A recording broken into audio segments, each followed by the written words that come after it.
Welcome, Maddy Proud. Thank you so much for agreeing to an interview. You and me are part of a pretty elite club of netballers. I started to research a bit of a list of netballers who have done an ACL injury, and I came up with Vicky Wilson, Kat Latu, Mahalia Cassidy, yourself, Sasha Glasgow, Cody Lange times two, Maddie Yep. Brown, Kelsey Brown, Maui Wenda, Tegan Phillip, Ash Braz, Paige has done her knee Paigey though. Kim Hadley, Kim Green. Kimmy G, and Seabass just joined the MPL club as well.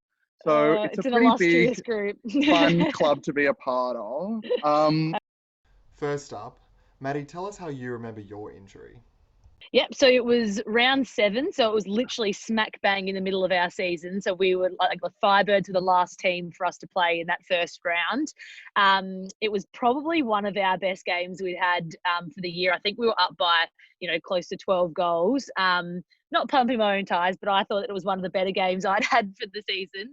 And was just one of those ones where sort of, you feel like everything's clicking. I felt like, every move I made, I sort of was one step ahead and just kind of felt like things were flowing. It was sort of, one of those rare games that you get where just everything seems to work, I guess.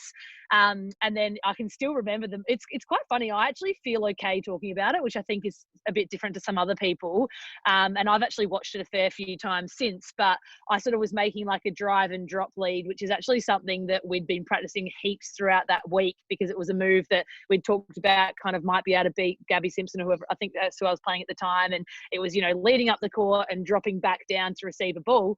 And I'm like loving myself sick, thinking, yes, I've made this great drive and drop move. Like, this is awesome. And had done that same move probably 3 or 4 times that game.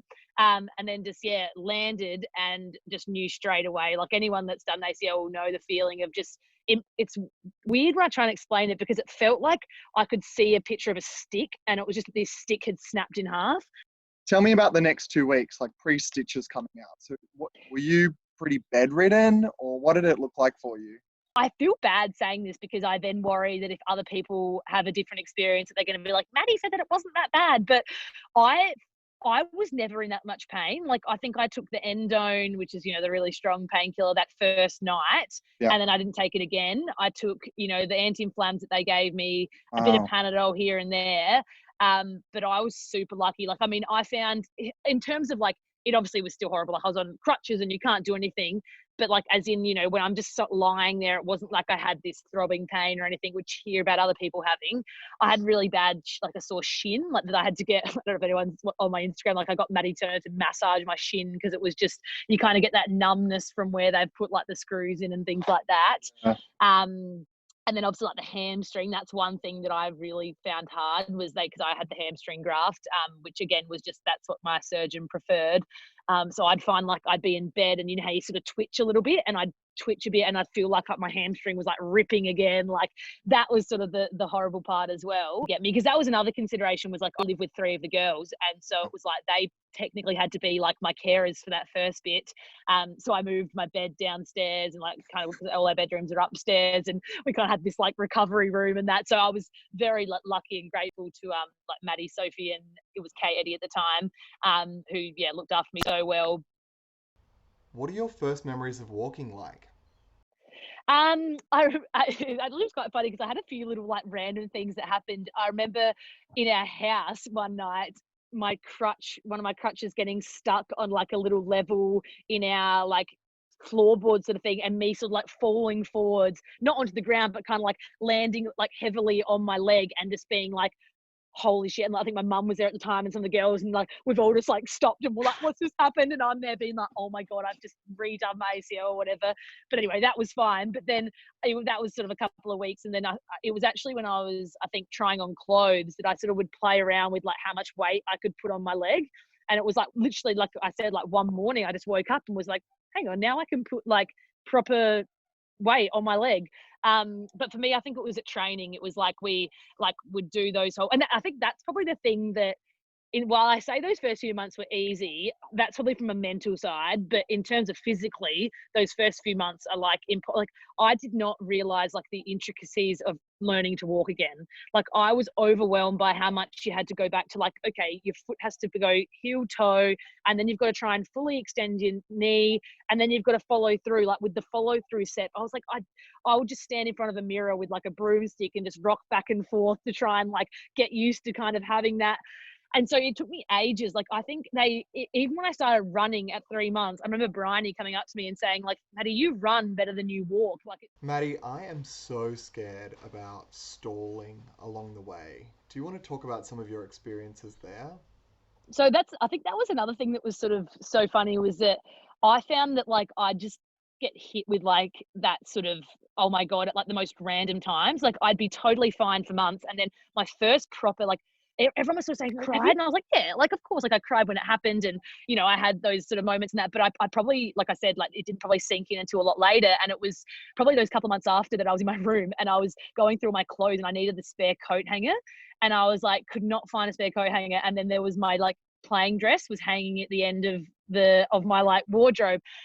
And I've just broken down because I was like, I don't need this anymore. Like, I don't need my dress for another 12 months. And I've like ripped it down, like thrown it to the back of my like wardrobe, and then like put this t-shirt that I was like wanting to hang up. And I've just like laid on my bed for about 5 minutes, just like crying uncontrollably.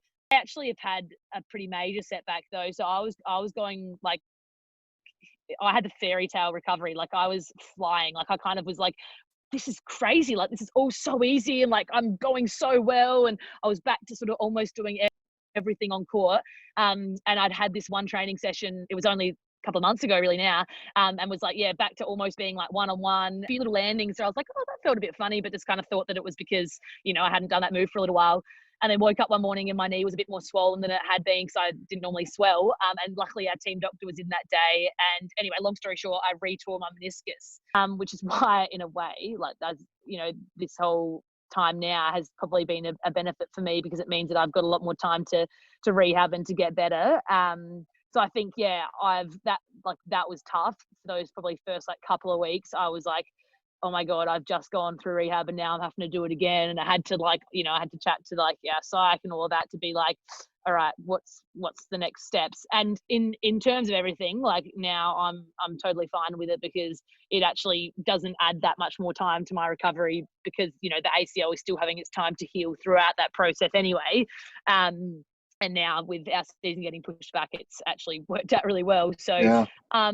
in terms of what I did to try and, you know, get over it, I think for me, like I like being around people was a really big help. I think living with teammates, which I think some people thought could have been hard, it actually helped me.